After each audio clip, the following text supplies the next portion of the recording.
Salut tout le monde et bienvenue à votre émission d'ADIAM sur Mirror TV Cameroun. On espère que vous êtes bien sûr installés devant votre petit écran. Salut à toi Cécilia. Hello Ben and hello to you viewers out there and welcome once more to another exciting edition of your program DAJAM on Mirror TV. Alors, c'est la suite, n'est-ce pas, qui continue. Mais avant, il faudrait que je te pose une question très importante pour moi. Comment tu vas? I'm doing great. And I believe our viewers out there are also having a wonderful time now that we are here again with another exciting topic for them. Voilà, moi aussi je vais bien et nous sommes au rendez-vous pour partager avec vous, n'est-ce pas, cette autre thématique que nous avons choisie pour vous.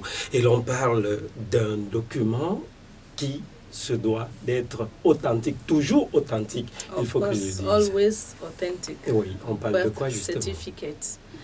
We should always learn to have an authentic and original birth certificate because it is a document that is very important and valuable for human. Voilà. For everybody rather. Voilà, on a l'habitude, un ancien que j'ai côtoyé a l'habitude de dire que c'est le premier diplôme d'un individu, d'un être humain, et c'est également le premier diplôme qu'il passe sans toutefois composer. You're right, it is the first certificate that every human being gets at birth. Alors, il est question maintenant de déballer à propos, mais je vais d'abord, n'est-ce pas, signaler à tout un chacun, d'après les recherches faites autour, n'est-ce pas, de ce document, qu'il s'agit tout simplement d'un document que l'on retrouve en types différents, mais qui doivent avoir pour tous, n'est-ce pas, le déterminant ou alors le qualificatif d'authentique. On a, par exemple, la copie d'acte de naissance, qui également doit être authentique. Mais ici, c'est un acte de naissance, du moins c'est carrément un document où l'on retrouve toutes les informations de l'acte de naissance, mais qui n'en est pourtant pas la souche. L'original, on a l'extrait d'acte de naissance. Et l'on précise, selon les pays avec ou sans filiation. On a également l'extrait plurilingue. Mais cette fois-ci, c'est tout simplement, chers téléspectateurs, dans le cadre d'un accord entre des pays qui parlent différentes langues. Là, on traduit l'acte de naissance en la langue qui ne se parle pas dans le pays d'accueil. Mais il est question, n'est-ce pas, de parler de son authenticité dans cette émission. That is the most important thing. We talk about the authentication of the document, how original it is, and how to get the original one, rather than going around and making fake documents that can implicate you in the future. It is better to go through the right source and make the right thing through the Civil Status Registrar. Voilà. Un document rédigé conformément aux formalités légales par un officier public habilité par la loi. C'est justement la définition que nous avons retrouvée dans nos recherches à partir de l'acte authentique. Mais ici, on parle d'acte de naissance. Allons tout simplement vers l'experte, la juriste de la maison. Vous devez tout simplement prendre Maître Kouan, avocate au barreau du Cameroun. Bonjour, bonsoir, bon après-midi. C'est un plaisir pour moi d'être ici aujourd'hui pour vous parler encore de l'acte de naissance. Vous savez, il y a de cela 2 semaines, nous avons traité l'importance des actes de naissance, le faux sur l'acte de naissance, et aujourd'hui nous allons parler encore de ces faux mais de notre type. Nous trouvons aujourd'hui beaucoup d'actes de naissance qui sont en circulation, qui ne sont pas les vrais actes de naissance. On peut fabriquer au quartier. Je veux parler aujourd'hui de qui doit établir et les conséquences de la punition de la personne qui n'est pas habilitée, qui n'a pas le droit d'établir un acte de naissance, mais qui le fait. Et la personne aussi qui détient ça en connaissance de cause, en sachant que ce document est faux, mais continue à l'utiliser, il vous fait croire aux autres que c'est un document authentique. Vous savez, les actes de naissance ne sont pas des documents comme tout autre document. C'est les documents qu'on appelle les actes authentiques. C'est les actes officiels.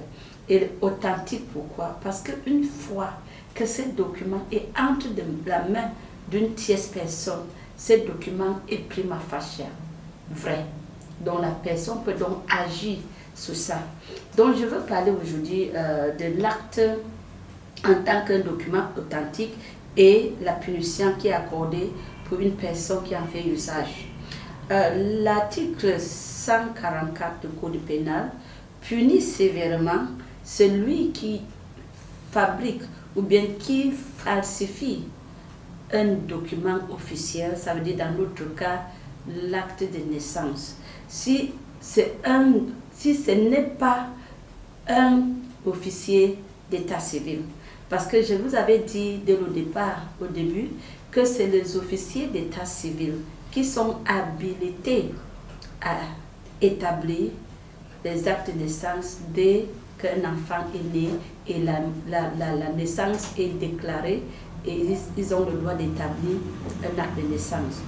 Or, aujourd'hui, quand on voit, beaucoup de personnes se retrouvent dans des difficultés parce qu'ils détiennent un document qui n'est pas vrai. Aujourd'hui, plus la technologie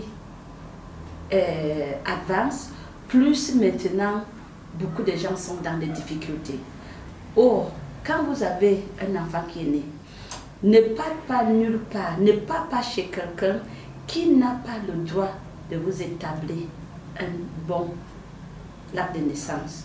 Donc, je veux dire maintenant que si vous avez un acte qui n'a pas été établi par un officier d'état civil, que vous l'avez déjà fait usage, ne pense pas que quand un jour vous voulez encore changer pour mettre le bon, ça va passer. Nous connaissons aujourd'hui qu'au niveau de la carte d'identité, vous comprenez, quand on veut établir la carte d'identité, c'est déjà informatisé. Une fois qu'on a mis déjà votre nom par un acte de naissance dans le document de sécu, et après vous voulez changer ces documents-là, sachez que vous aurez des problèmes. Parce qu'une fois que c'était déjà, les données sont déjà introduites, vous ne pouvez pas changer comme vous voulez. Et c'est pour cela que plusieurs personnes se retrouvent sans les cartes d'identité. Ils ont des récépissés qui vont tout le temps renouveler.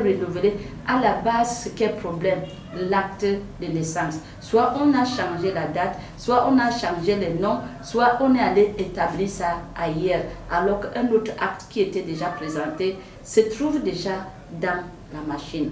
Et vous savez, si vous avez déjà fait ça et que vous voulez changer, qu'est-ce que vous allez faire? Vous allez inscrire cet acte en faux devant le tribunal de grande instance. Parce que la personne qui est établie peut être attirée devant le tribunal de grande instance, chambre criminelle. Parce que ce n'est pas seulement un délit maintenant, comme c'est un acte authentique, parce que les actes authentiques sont des actes comme les actes de notaire, les actes de mariage, comme on dit souvent, c'est aussi les actes des états civils et bien sûr l'acte de naissance. Donc vous allez inscrire ça devant, pour le faux, devant le tribunal de grande instance. Et ça devient un crime. Parce que sa peine, comme on a lu ici dans l'article 144 du Code pénal, est de 10 à 20 ans de privation de liberté. Ça veut dire que c'est une peine de prison. Et j'insiste encore, il n'y a pas l'amende. Donc, prenez ça au sérieux. Et tout ce que je peux dire, c'est que on dit souvent couramment, et tout le monde le sait, nul n'est censé d'ignorer la loi. Ne dites pas que vous ne connaissez pas, parce que quand vous allez partir, on ne va pas dire que vous serez excusé parce que vous ne comprenez pas. Non, il faut comprendre aujourd'hui. Et vous savez, la technologie, comme j'ai dit, les gens ont tripoté beaucoup des actes de naissance. Ceux qui ont fabriqué pour faire besoin de ça dans tel ou tel domaine, vous savez, les choses changent. Il faut aussi changer. Maintenant, la loi est très claire et la sanction est aussi là et la technologie est là. Les outils informatiques, vous comprenez, dès qu'on a déjà introduit, il y a maintenant les empreintes digitales. Il y a maintenant aussi les yeux. Parce que quand vous allez faire, vous allez passer devant l'officier à la police, il va vous filmer, il va prendre vos empreintes. Ne pensez pas qu'on prend juste pour le plaisir de prendre. Ça s'utilise. Donc, si vous voulez faire des choses aujourd'hui, faites-le bien. Établissons les actes de naissance en bonne et due forme, pour que l'État puisse y utiliser pour faire le développement. On ne peut pas s'avancer sans connaître combien nous sommes. Et j'insiste, on ne peut plus reculer. Le monde avance, le monde entier avance et nous aussi nous avançons. Le Cameroun ne peut pas être derrière. Avançons, aidons-nous pour que nous avançons, que l'État puisse faire. Je parle parce que toute personne, tout individu qui doivent avancer doit faire des projections. Même le nombre des enfants que nous devons avoir, nous devons aussi faire des projections. Voici nos moyens vont suffire pour s'occuper de ces enfants. C'est la même chose de l'État. Nous sommes tous censés d'aider nos dirigeants à nous aider. Comme j'ai insisté dès le premier jour, l'État ne peut pas faire le planning. Le plan quinquennal, le plan septentrional ou le plan je ne sais pas quoi. Donc si on doit faire le plan de projection, le plan qu'on dit c'est les projections. Et ces projections sont faites à base des naissances qui sont déclarées. Puisqu'on peut voir donc le taux d'augmentation démographique de la population. On doit connaître ce taux.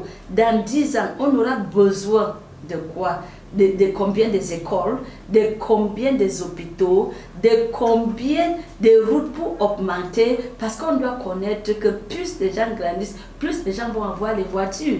Maintenant, tout nous prend par surprise, n'est-ce pas? Vous voyez, les routes, nous n'avons pas. Est-ce qu'on savait qu'à pareille là, à Douala, il y aura tellement de voitures qu'il n'y a plus les routes? Mais si l'État n'était pas préparé, parce qu'il ne connaissait pas la population, le nombre de ses citoyens, comment on pouvait prévoir le nombre, les routes à faire et comment faire même ça. Donc je pense que c'est très important, c'est très capital que nous faisons donc des actes de naissance en bonne et due forme. Puisque quand c'est fait en bonne et due forme, au niveau de la mairie, c'est déclaré, l'État c'est. Mais si on ajoute des gens qui n'existent même pas, on fait seulement les choses pour le plaisir de le faire, ça va nous rattraper. Aujourd'hui, je demande à tout le monde juste d'être sage. Vous avez fait, nous avons fait. Et aujourd'hui, nous disons que arrêtons de se plaindre. Parce que quand on se plaint, il n'y a pas la solution. La solution, ça vient encore de nous-mêmes. Je vous remercie et je vous attends encore sur Dandiam le lendemain. Et je vous invite maintenant à faire quoi? Faites comme moi. Je n'oublie pas de prendre mon eau parce que je sais que ça va me revitaliser, ça va me requinquer et ça va me donner l'énergie. L'eau, c'est la vie. Prenez ta part. Merci et à très bientôt. Keep watching Miro TV. Bienvenue une fois de plus, mesdames et messieurs, ou alors bon retour sur le plateau. C'est votre émission Dadiam. Cecilia, comment tu vas? Une deuxième fois, je te demande. I'm doing great, and I believe our viewers also had a wonderful time listening to the barrister on all the advices on birth certificates. Voilà, beaucoup de conseils selon le droit camerounais. Vous avez remarqué, certainement tu as remarqué comme moi, le caractère de maman qu'elle a adopté lors de cet entretien, n'est-ce pas? Elle s'est recroquevillée, elle est sortie un tout petit peu de son professionnalisme de droit pour devenir une maman à un certain niveau. Et ce que j'ai retenu de grand, n'est-ce pas, c'est que c'est ce document-là qui atteste de la naissance d'une personne, n'est-ce pas, est tout simplement une sécurité automatique. À partir du moment où tu as un acte de naissance authentique, tu es également sécurisé. Yeah, it's a document that guarantees your security in every aspect.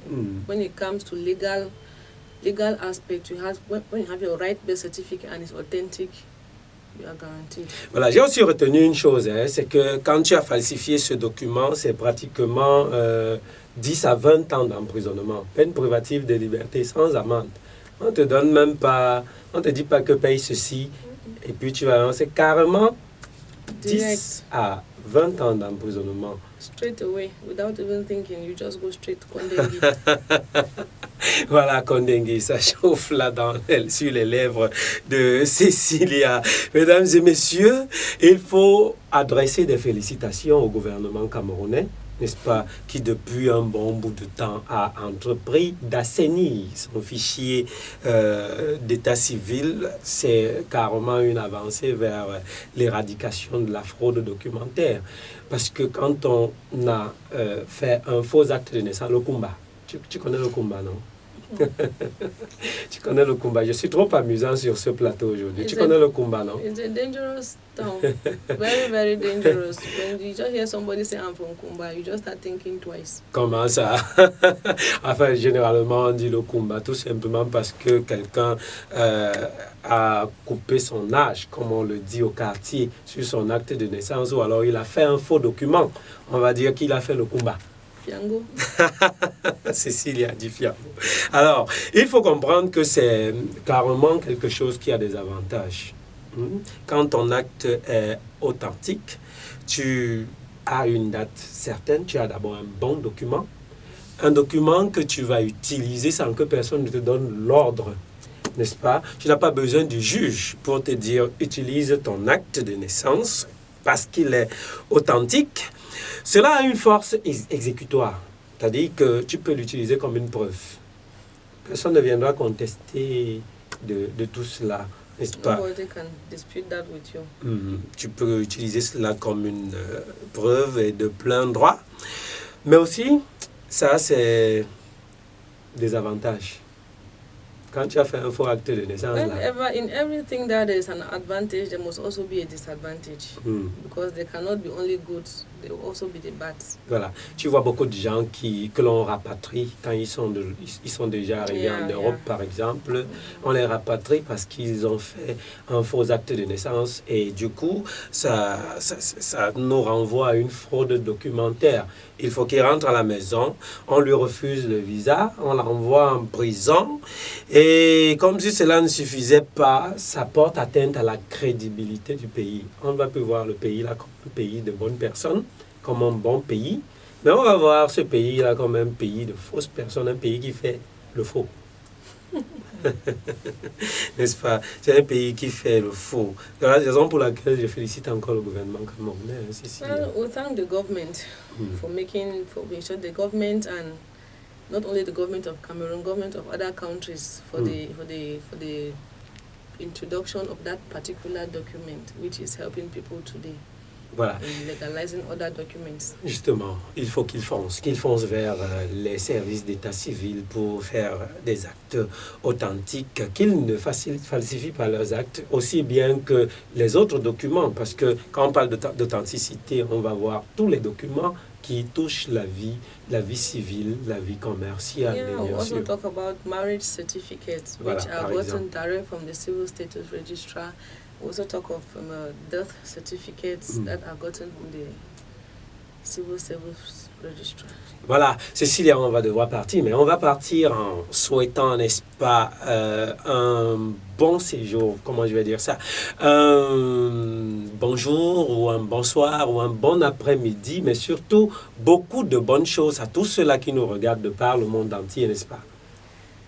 And for always a reminder, have a wonderful day with your glass of water because you are on Daja Mirror TV. Here we are to bring you the refreshment, the daily refreshment of your life. So don't always forget your glass of water. N'oubliez surtout pas, mesdames et messieurs, un acte de naissance authentique est une sécurité automatique. Et si vous en faites du faux, rappelez-vous tout simplement que cela peut vous priver de liberté. Et le droit camerounais, en son article 144, pour reprendre Maître Kouan Patricia, le dit bien, c'est une peine privative de liberté de 10 à 20 ans. Sur ce, on se dit au revoir. Yes, we hope you had a wonderful time with us today and with the barrister for all the advices that she gave concerning birth certificate. So we believe now you have learned a lot and we have also learned. This is where we pack our bags and our baggages. And Allez, on va lever nos verres, on va lever nos verres, hein? On va lever nos verres et on leur dit à plus. Bye.